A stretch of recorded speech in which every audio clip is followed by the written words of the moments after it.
Just going back to the first piece, so power, how do you help people when they come to talk to you about that? Like, what are some of the things that you do to help them with their just inner power, and being able to I'm assuming be able to harness that to move forward, Yep. throughout the next 3 Ps? What are some things I guess that you do? 'Cause I think that's very interesting that you talk about power and finding your inner power, harnessing those things to move forward. What are some ways that you help, people do that through the Happy CEO?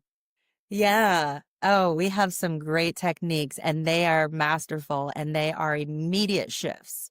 So that's the one thing we really do want everyone to feel that they have that sense of self because a lot of times veterans come out of the military and they feel lost because they've been primed, they've been programmed, they've been molded into our militaries. You don't necessarily want to live a military minded life. What does that look like? And a lot of times people lose that vision of what they wanted before they went into the military, what made them joyful, happy, and free, what got them up in the morning excited and exhilarated.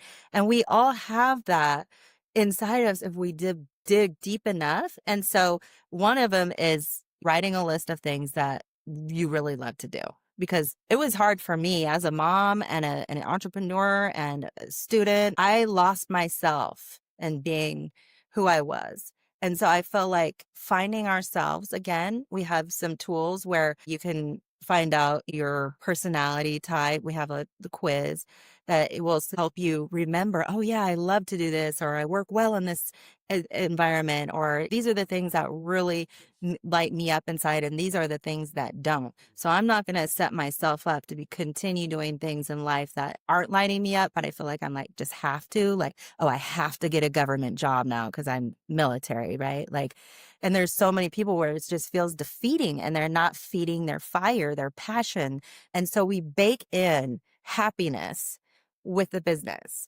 And so once we find they're happy, and we do dream boards, get that vision of, oh, I really love this. I love this place. I know I'm going to have a house that looks like that. I know I'm going to have family like this. I want to get a husband that looks like that, or like really get the vision because it's hard. It's easier said than done to say, okay, close your eyes and, just imagine yourself on the mountaintop victorious saying, I won, I won. I'm happy. What are you doing? Where are you at? How much are you making? Who's with you?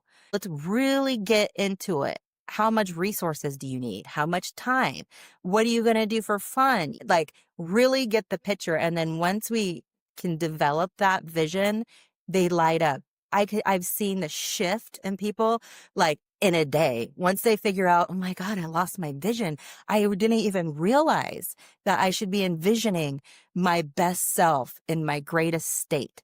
And once people find that peak state, and you just use that inner fitness because we do this thing called inner fitness. So every day we have a power hour and it's all about ourselves. Instead of putting everyone else before us, we put ourselves first and like really dial into visioning and really dial into the joy factor and make sure that you calendar your joy and where you're going to put in your fun time. It's not just all about clients and work. And so we get that balance. Yeah. As you're talking, I'm just thinking about, so Matt is on terminal leave, will be retired here in the next, what, month, 2 October months, 1st. Yeah. yeah, October 1st, and Awesome. then I'm shortly there right after him, planning out my retirement, and will be a year behind him,